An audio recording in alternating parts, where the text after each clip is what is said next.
you know. How about movies? I mean, whether you're in them or one you saw as a kid, or just what movie comes to mind that's just a favorite movie of yours that you did, or even that you saw? I don't have a favorite movie. I keep telling people all the time. They say, "What's your favorite movie?" I've said, "I'm sorry, but they're all like children to me." Right. And to me, you give birth to something, and there it is. And for what good it is, what people like it, never don't like it, or everything else, there it is. And you've given your best. And so that's why I say I don't really have a favorite. It's just I like them all. Was there a movie when you were a kid up in New Haven that just caught you that you never forgot? You know, I have a few of those where I was 12 or whatever.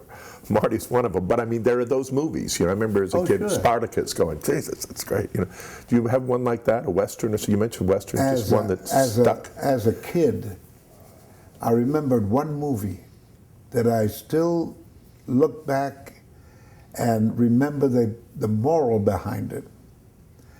It was a play that a thing over the hill to the poorhouse.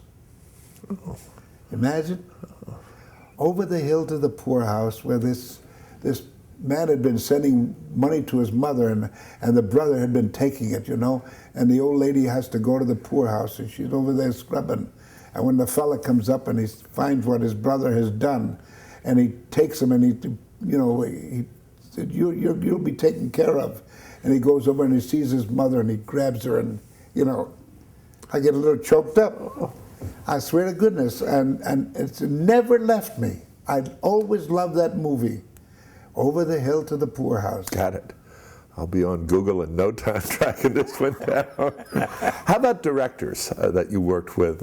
You worked with so many really great and interesting marvelous. directors. I worked with Bob Aldrich and oh golly, Mike Curtiz. Right. Oh, what a wonderful man he was. Right. And there are so many others. There was one that didn't like me too much, because he had a big sign up there, "The Birds is coming." And oh, yes, I see. and I said, well, I'm making McHale's Navy. So I put down "McHale's Navy are here." And I put it on his Rolls Royce. And he didn't like that too much. Oh. Great. I doubt that he tried to treat you as cattle, like cattle. Anyway, and actors. There have been so many wonderful actors you've worked with, and some, like Aldrich, I know you worked with a good deal, and certain actors you worked with several times. And Bill Holden comes to mind right away. He was a wonderful actor, and oh golly, they were all so wonderful. Ben Johnson, and then Dirty Dozen, and I could think of 1,000 names right now if I could remember half of them. But the idea was that Gary Cooper comes to mind. I remember one day we were both had a late call, and they sent a car for Gary, and they said, you can ride in the same car. So I was going to sit up front, and Gary says, no. He said, come back here with me. I sat in the back with him, and he looked at me. He said, "You're doing all right, aren't you?" I said, "Oh, I don't know what you mean, sir, but I guess I am. I'm working, you know." Right. He said, "I sure wish I could act like you." I looked at him. I said, "Sir, you've got 2 Academy Awards." He said, "Got them for saying yup." But you know something? This man, in my estimation, was one of the finest actors I ever worked with. I'll tell you why. He listened. Yeah. And he acted in kind. I mean, when something was said to him, he could listen, and he said, "Yes, that's right. You know, that's the way." And it was perfect. And it was a perfect retort. Always, you know, it wasn't just lines he was saying. It was the perfect thing to say at that time. And by golly, he taught me a great lesson too. You know, how to listen and pay attention to what you're doing and answer in kind.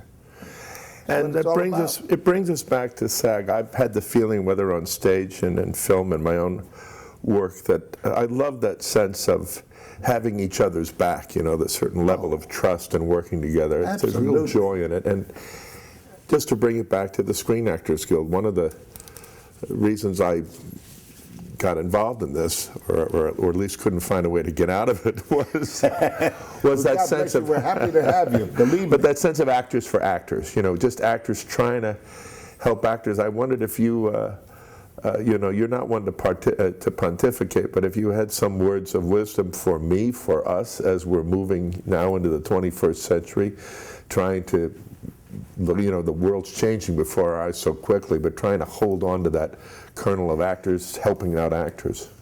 You know, Ken, I'll tell you something. We live in a day where we have independent producers. And independent producers are not worried about actors. They're worried about what product they can get out in a hurry and make a lot of money. Unfortunately, there are an awful lot of actors who are not working, simply because, you know, there's no call for them. But I think if we started out with producers being a little bit more intelligent about the kind of pictures that they're making, and using the kind of actors that should be working as actors, not just a day here and a day there and go on forever. I'm an actor, you know. Oh, it's not that. It's somebody that's really SAG, and I get all bollocksed up with all this stuff, but if only producers and actors got together and said, hey, listen, let's do some good stuff. It's going to take an extra penny, but by golly, let's do it. And we can bring good motion pictures back to the people. This is what counts. Not only motion pictures, but television as well. The things that you're doing now on television, you're here today and gone tomorrow, period. And it's just, there's no lasting thing that you could possibly say that I want to see it again. You don't walk away from a motion picture today saying, boy, wasn't that a good one. I want to go see it again. This is marvelous. The last picture I ever saw was Red, that I wanted to see again. And fortunately, I happened to be in it. Right. But the idea is that it was such a good picture. And along came a picture that I shan't mention that was made for $1.50, and people are going to see it because it was crazy. It was one of those things that kids love. And it made more money than Red. It doesn't make sense. And I wish to goodness that people would come to their senses, and it's not all money.